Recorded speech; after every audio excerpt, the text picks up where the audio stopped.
Good afternoon, HMS Invincible, back from the Falklands on her last lap, the last mile or so of her journey to Portsmouth. The Queen, the Duke of Edinburgh, Admiral of the Fleet, and Princess Anne are on board with the most prominent sub-lieutenant, Prince Andrew. And Portsmouth, the whole town, the harbour, every ship and every shore establishment, dressed overall by orders from 8 o'clock this morning. And the crowds, and this I think is the largest crowd that we have seen yet, welcoming any ship home from the Falklands. Certainly equal to that of Hermes, certainly equal to that. And out at Spithead, Invincible makes her way in. Now with me, Captain Michael Livesey, who's her former captain, her first captain, now Director of Naval Warfare at the Admiralty. Well, now it's a misty day, the same kind of day that she sailed. And here she comes. The helicopters and, of course, with the Sea Harriers aft. One Sea Harrier up at the bow at the end of the ski jump. The ski jump is, of course, one of the features which has drawn a great deal of comment. It's what gives the Harrier the extra performance, the extra payload and endurance, and really multiplies its ability as an aircraft. Now, there's some brass on the deck, and everybody in Invincible pointing out. Perhaps they can see something from the shore, or something not exactly ship-shape for the Queen. However, the Queen is below decks with Prince Andrew, and waiting at the west wall jetty are the other family. Or, of course, can't see her, and now they're breaking out to line the decks.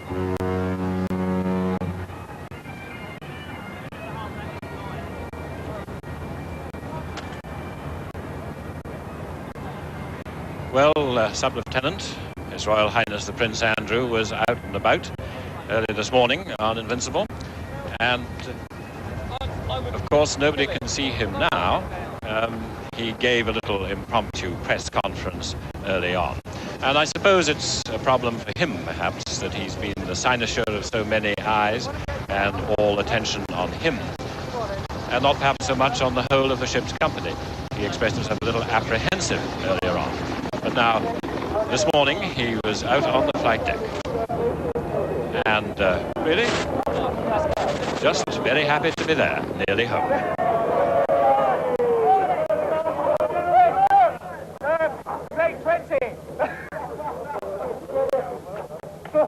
And also, she was here at Portsmouth when Invincible was first commissioned. And Michael Livesey, of course, you were in command that day. What does your old ship look like? Well, I think she looks astonishing. There's a little bit of rust around the hose pipes, but otherwise the ship's side is almost unmarked. She's hardly travel-stained at all, and yet she's worked very hard. She's fought a war in very poor weather for much of the time, and she looks in amazingly good shape. And they look in amazingly good shape, playing away like merry-o. A lot of people, of course, around the world will have looked a little skeptically at the Invincible returning. After all, she's been sunk so many times. Her present state is really miraculous. Yes, indeed. And the Queen now coming out. She's wearing light blue, being taken round by Sir Henry Leach, the first Sea Lord who's been on board. And as I say, she the ship's bell, and she inspects. The Queen knows Invincible pretty well, I would have thought by now. And these are the Sea Harriers that we all have come to know and admire so well. They did really remarkably, and probably perhaps the most successful weapon of all. I think that's true. I think the aircraft and their aircrew proved themselves in the crucible of war, the hardest school of all. And the fact that so many of them did so well, I think really has proved the idea, the concept, and also the quality out to defend. Yes, indeed. I had a letter from Captain Black earlier on after they'd captured been left Argentine gun.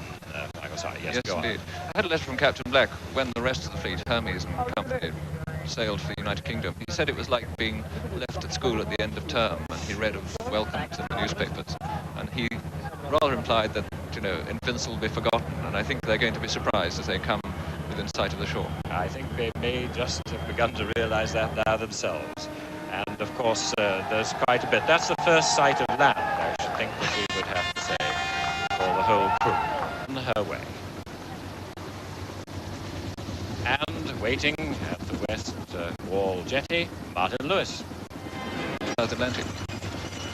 Now, it's not exactly the same Invincible that set sail. They've been painting her. That's right. Those people who can remember how she looked when she went will remember that the tops of the funnels were black and the tops of her masts were black. That sort of peacetime cosmetic, the soot from staining the grey paint. But on the way down off Ascension, they've painted out all the highlights of the ship and the black pieces. This is to make her more difficult to see against a grey sea, and also to deny a submarine a ranging datum, an accurate height which he knows as he starts an attack.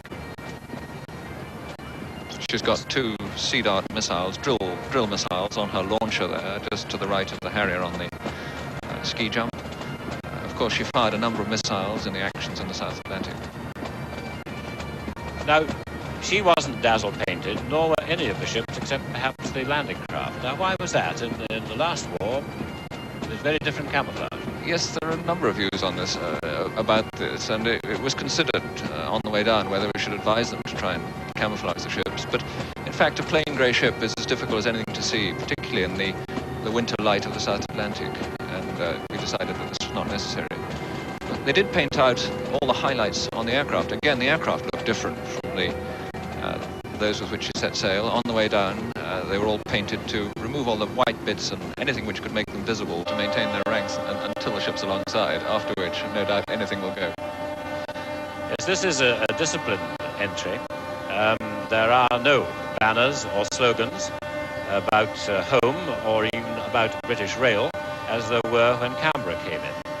And I think it won't be until after the Queen leaves, so we...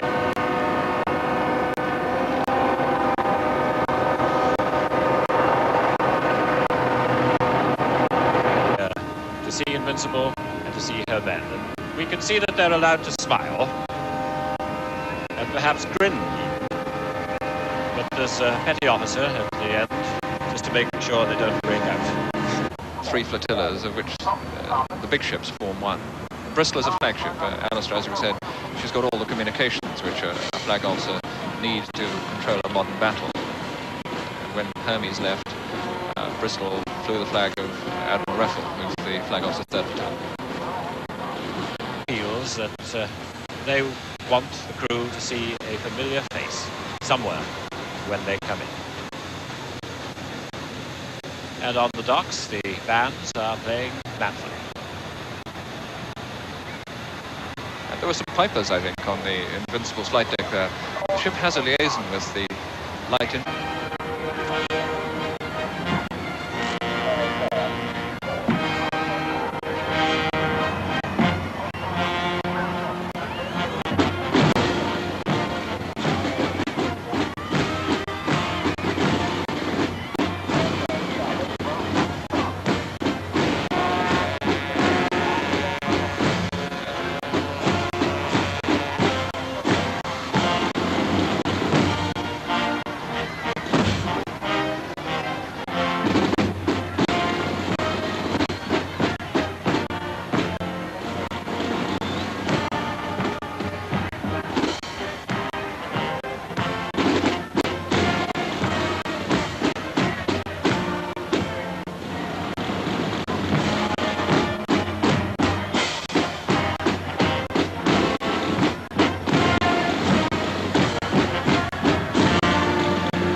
Him, as is the crowd here today, to see Invincible. To see the second Invincible to see service in the Falklands, because the first one, the battle cruiser, was there in 1914 to defeat the German squadron. And this is the 5th Invincible, I think I'm right in saying, in the Royal Navy. And this one is number 6. So the battle, and they've been at it for a very long time, and I don't think we should underestimate the sort of the human endurance, the spirit of the people, which they must have had to deploy to live with this very demanding regime over a very long period. And relief and the happiness they now feel has been very well earned. People were talking to Prince Andrew earlier on and asked him how he'd changed, and if he felt he'd changed.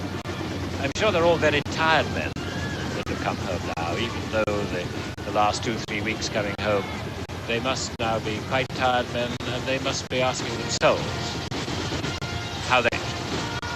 Yes, I mean, a reflection I had as the ship went away was, what must it be like? Now, the reception camp.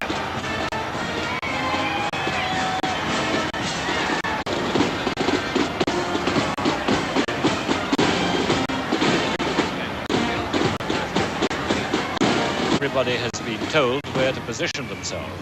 When the Queen comes off Invincible, she will in fact walk along the jetty, quite close to the crowds, and probably stop and say hello to a number of people there before she goes off again in a barge back to Berlin. The Queen has made it absolutely plain that she certainly doesn't want to hog this occasion. First man from shore to ship. The Queen says she doesn't want to hog this occasion. She wants to make it known that she's had a happy return with her son, and then it will be Invincible, the ship's crew, Bristol, and is the big strike carrier an even bigger target? I mean, one that in fact air attacks and submarine attacks will be pressed home on even more than Invincible herself as a political target as well as a military one. I think any ship like Invincible or the American strike carrier is bound to be high on everyone's list. There's Hermes. You can see the ramp, the ski jump on her bow is a bigger one than Invincible. It's a 12-degree ramp. It gives you a little bit more. It throws the aircraft higher into the sky as it goes off, and certainly in hot and heavy conditions, it'll give you role for helicopters. Well, I think again this is one of the fascinating things about the conflict. When you get to fighting a war, you start to improvise and do different things, and they've invented a number of different tactical gambits, ploys, call them what you will, while they've been down there, and everything has been doing things which we didn't think of before the event. We've got better at fighting a war in the conditions we... Well, warfare has all this in mind, but this is a day perhaps when you don't have to worry about that so much. No, I'm just soaking it up. I've watched over Invincible particularly because a lot of my friends are still there, and as I said earlier, I couldn't be more thrilled to see her home. And I think everybody should know, though they can't see it, that Captain Livesey is wearing his Invincible tie. And I hope a whole lot of ladies are wearing the appropriate Invincible garments on the jetty. Or possibly, as we saw earlier, not wearing garments at all. We'll have a look. We'll have a look at that, a little research on that before we come back. So these helicopters, and this is Portsmouth, we should say, and we might come back to that. But he's got some... come down from London on the train this morning because the train is full of people with their banners rolled up. Families who were coming here had something to say, and I found that, I was incognito, nobody knew who I was, but I looked at them with enormous affection and regard because I knew what they must be feeling. I think the gross national product in Portsmouth has probably fallen to zero. They have